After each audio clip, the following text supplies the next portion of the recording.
Welcome to my WOW Chats, words of wisdom with people that I admire and respect.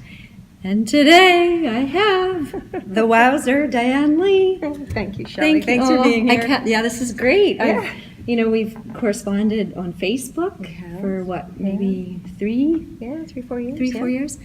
Fellow Canuck. Vancouver. Yep. Saskatchewan, born and raised in Alberta now, so Western Canadians. Okay, words of wisdom with Diane Lee. Let's see, what do I want to ask? I think what I want to get to is something personal, and if it gets too personal, you don't like it, then we edit it and we delete it and we don't use it. Right. So when we were just walking, you were talking about how you aren't used to being the weakest link. And you started talking a little bit about that, and then we had to set up for this, and we didn't really finish, and I think I kind of understand, or at least appreciate where you were going with that, but I'm wondering if you can maybe just share with us what you mean by you're not used to being the weakest link, and then what that maybe means for you, and even maybe how yoga has helped you. Sure. So I've had a really challenging last 3 years after a significant fall that sort of woke up a number of impairments in my body that I'd obviously been adapting to and had been fine with. And one of them is my left hip. And what's happened over 3 years is it's progressively gotten more and more and more arthritic until in the last 6 months I've reached the stage where I can't walk without a cane very far. I can't do my asana practice in yoga anymore because my hip won't extend. I've got a 30-degree flexion contraction and I've got minus 15 degrees of internal rotation in my hip. And about a year ago, that really defined me. It was like, I am only as good as my body is strong. And I've always, prided myself in being physically fit for a relatively old woman, and able to handle a lot of travel, able to sleep in crappy beds, able to eat as much as I want, whenever I want, able to drink as much as I want, whenever I want. And all of those things have had to change. And so I've been sort of placed into the position of that chronic pain patient. And I've sort of felt personally the catastrophizing, they haven't figured out what's wrong with me, it must be really serious. It's been interesting to have the physiotherapist dialogue in my head and the patient dialogue in my head at the same time. And it was my meditation practice that actually got me out of that funk, in realizing that I can be absolutely perfectly well and not have a very functional hip, which is where I'm at now.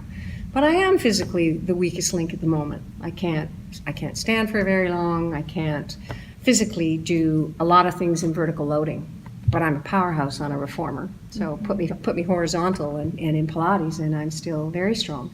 And it has been that success, or that feeling of, okay, I still have that self-efficacy through exercise and doing something, even though it's not walking, it's not hiking, it's not even standing for very long or sitting for very long.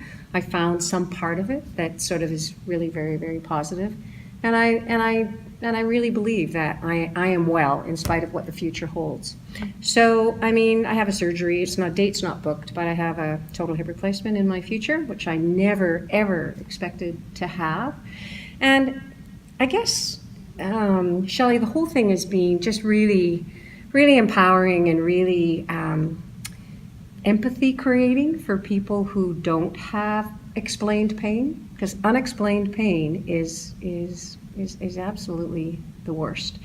But the skills through yoga, through physiotherapy, through movement training that really have helped me find joy and be who I am again has been mainly in the self-reflection and meditation practice, breathing practice, controlling parasympathetic, sympathetic nervous system things, but also being able to be physical and being able to move again has really. And when you said, something just came to mind. I get kind of, I don't want to say the word triggered, but sometimes when someone says something, I just have this little lights. And you had said to find myself again, or you, and what came to my mind there was like we don't really have to find ourselves again. It's more, well, okay, so here's what I think. So I feel like connecting, so I feel like we have this true self, this space of impermanence, self, whatever that is, regardless of our physical function, our age, our gender, our financial status, our job, our achievements, our accolades. Like there's this space that's you. And I feel like maybe we lose connection to it. And so then find it again. It's semantics. That's what I meant.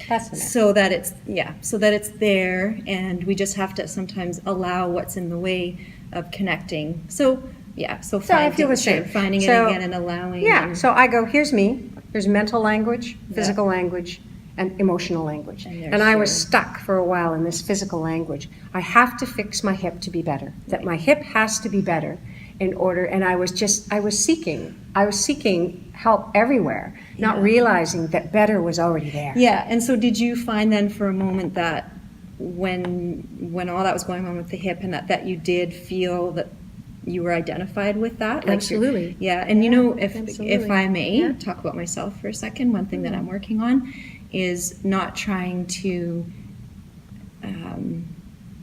measure my value, really, my value and my self-worth with my what I'm doing, like my achievements, what I produce, and that's just been a few years I've been trying to, because I don't know any other way. Like if I don't, put, and it's not even related to work necessarily, it is related to work, but just in life. Like if I'm not producing or, achieving, like then what am I? And so I'm working on it, and I know, but when you were talking about the physical, and right now I'm working on, that's where the yoga has helped me, and particularly the meditation part and the mindful movement, but just coming back and connecting to purpose, to meaning. And here we are at the World Congress of Abdominal and Pelvic Pain, and that's the message. I think one of the main messages for me and the people that I work with that live with pain, it's all about finding that connection to your purpose and meaning and your true self. So true. And I was in South Africa in June at the WCPT. I can't tell you the number of people that came up to me and they said, "Wow, you look amazing, Diane. Why are you moving so poorly?"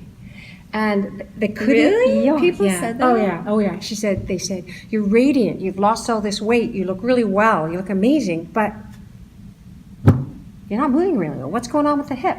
And in the outside world, that isn't me. The judgment of you can't be well if you're not moving well. That was a huge lesson for me to have a movement. Ooh, there's words of wisdom. You can't be well if you're not moving well, and that's not an accurate statement. It's not, but it's a common belief. Yeah. It's a common belief, and it's one we fight all the time. You can be well, because wellness doesn't mean that you don't have physical challenges. And then you don't have. And then we could go on. Like, what's the definition of wellness?